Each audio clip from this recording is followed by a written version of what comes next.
Meu nome é Zeca Estrada, e se tem uma coisa que eu aprendi nesses anos todos cortando esse Brasil de ponta a ponta, é que estrada nenhuma é igual à outra.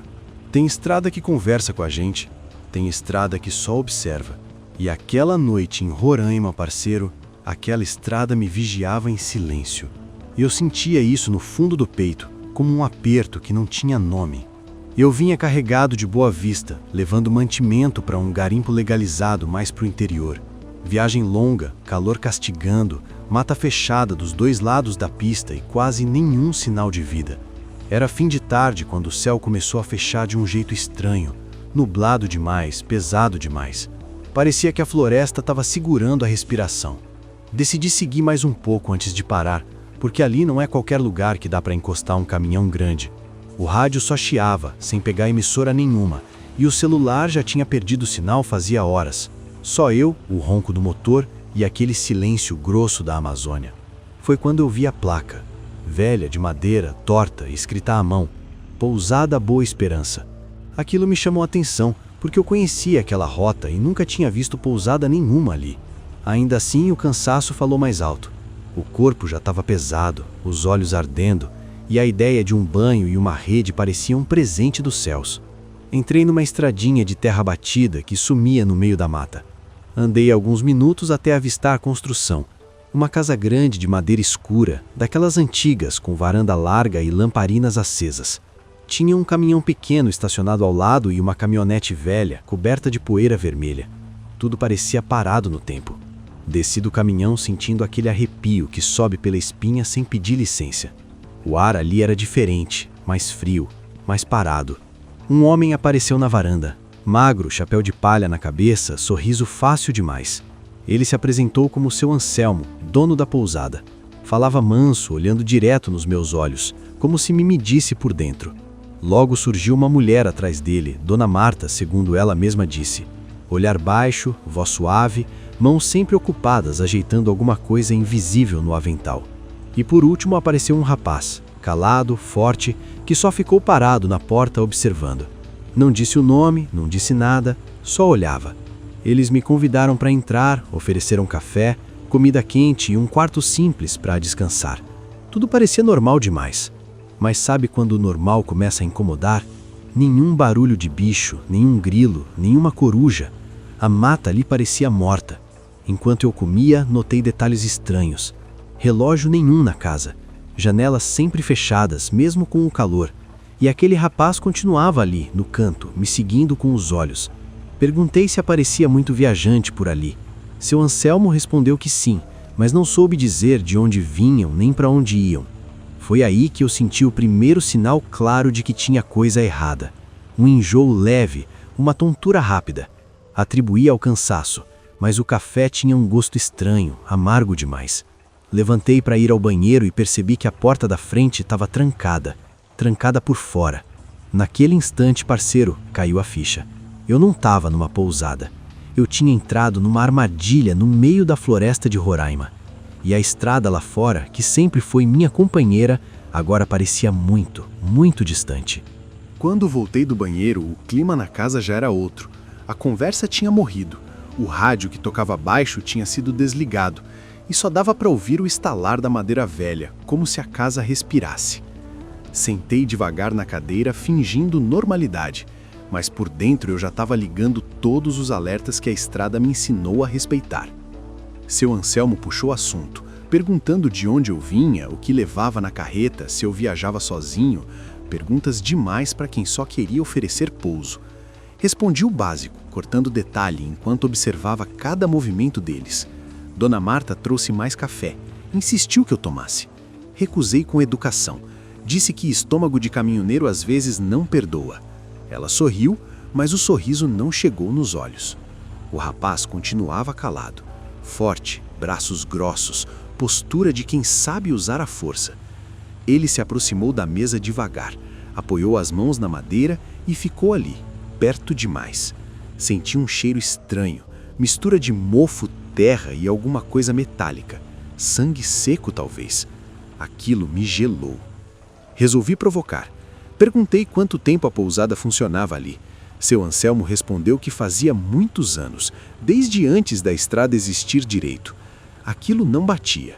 Eu rodava Roraima fazia tempo suficiente para saber que aquela estrada não tinha pousada antiga nenhuma, muito menos naquele ponto isolado.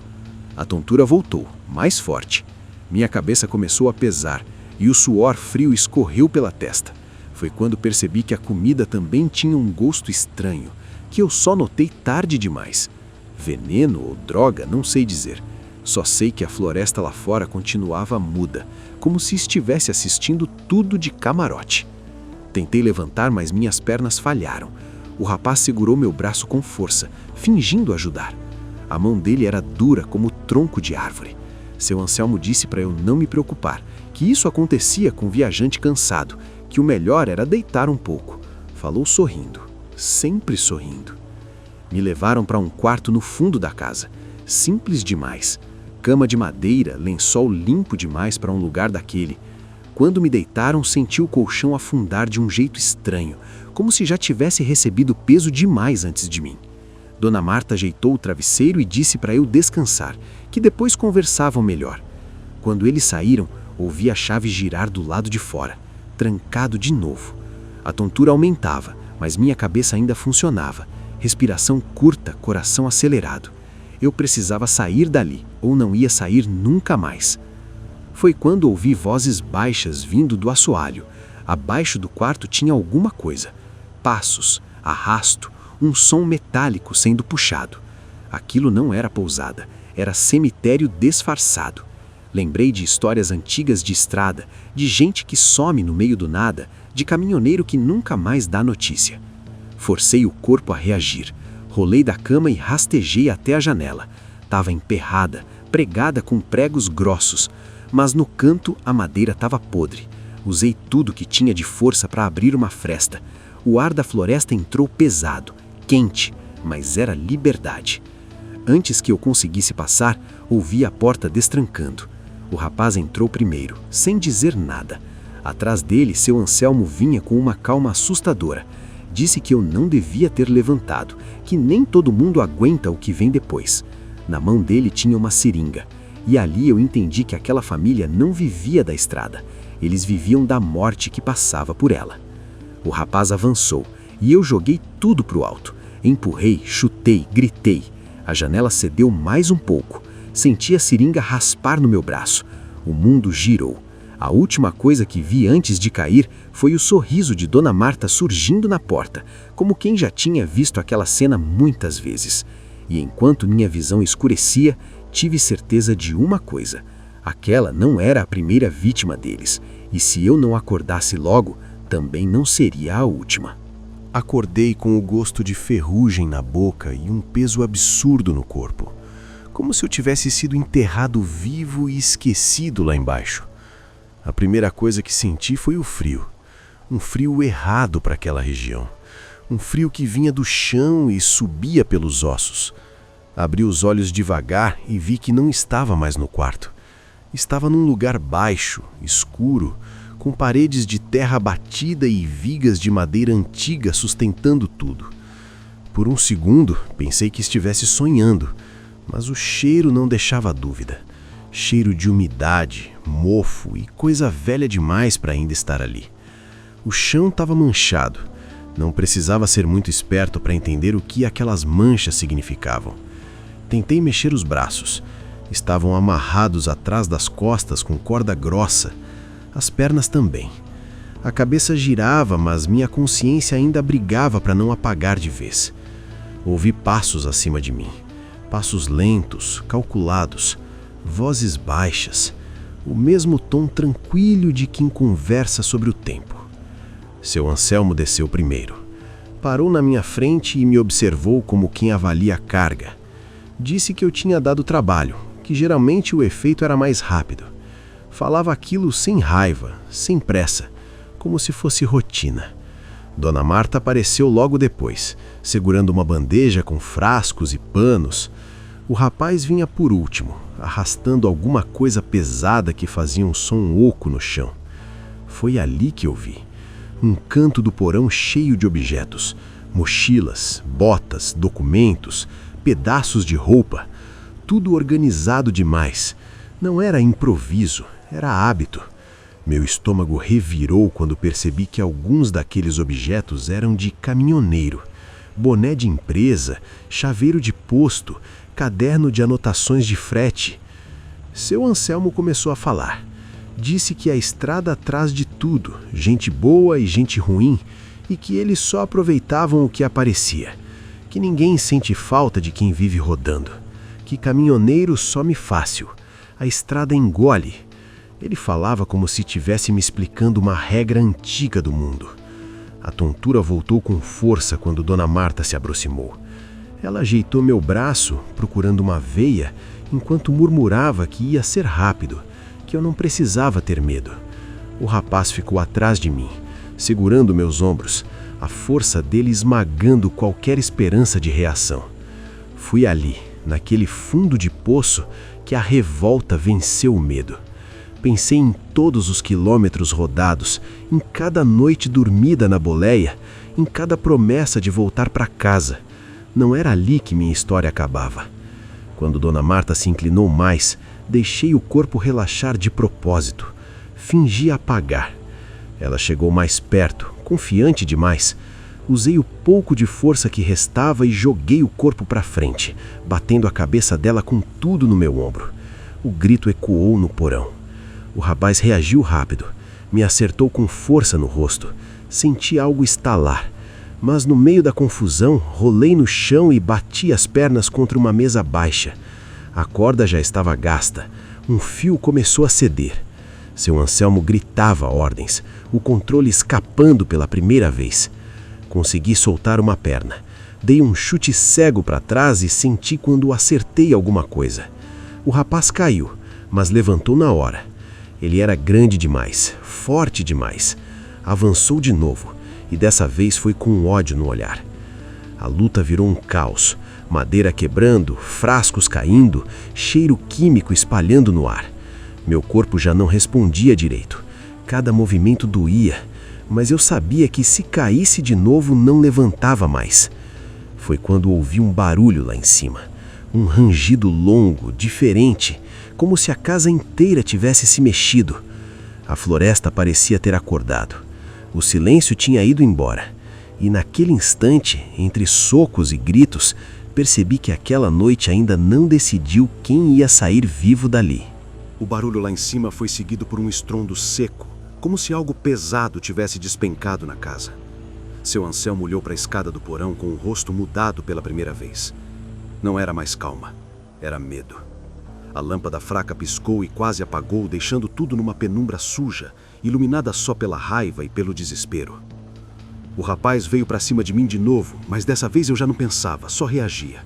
Usei o peso do corpo contra ele. Escorregamos no chão manchado e batemos numa viga. A corda da outra perna arrebentou de vez. Livre. Mesmo quebrado por dentro, eu levantei. Dona Marta gritava, segurando a cabeça, o sangue escorrendo pelos dedos. Seu Anselmo tentava manter o controle, dizendo que dava para resolver, que ninguém precisava morrer ali. Engraçado como o assassino sempre pede calma quando perde a vantagem. Foi aí que o som ficou claro. Sirene. Longe, mas real. Alguém tinha ouvido, ou alguém tinha seguido meu caminhão parado na estrada. A floresta, que parecia cúmplice deles, agora entregava o esconderijo. O rapaz avançou uma última vez, não para me prender, mas para me matar. A luta foi curta e brutal. Usei tudo que tinha, cada quilômetro de estrada acumulado no corpo. Quando ele caiu, não levantou mais. Seu Anselmo recuou, tropeçou e caiu sentado perto daquela pilha de objetos roubados. Olhou para mim como quem finalmente entende que a estrada também cobra. Disse que aquilo tudo era culpa do mundo, da solidão, do abandono. Eu não respondi. Só virei as costas. Subi a escada cambaleando. A casa parecia menor, mais feia, como se o encanto tivesse acabado. Do lado de fora, a mata fazia barulho outra vez. Cigarra, vento, vida. Vi a viatura chegando pela estradinha de terra, farol cortando a escuridão. Fui encontrado caído na varanda, ensanguentado, mas vivo. Depois soube que aquela família já era suspeita havia anos. Gente que sumia, caminhoneiro que não chegava, viajante que virava estatística. Faltava alguém sair de lá para contar. Eu saí. Fiquei dias no hospital em Boa Vista, costela quebrada, pontos no rosto, o corpo todo moído, mas vivo.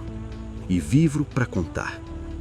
A pousada foi fechada, a casa demolida, o lugar engolido de novo pela floresta.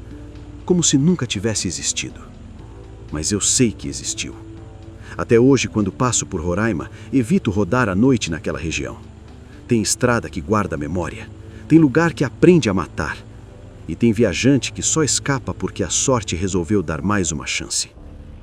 Agora eu quero saber de você que me escuta. Você já parou em algum lugar que parecia errado desde o primeiro passo?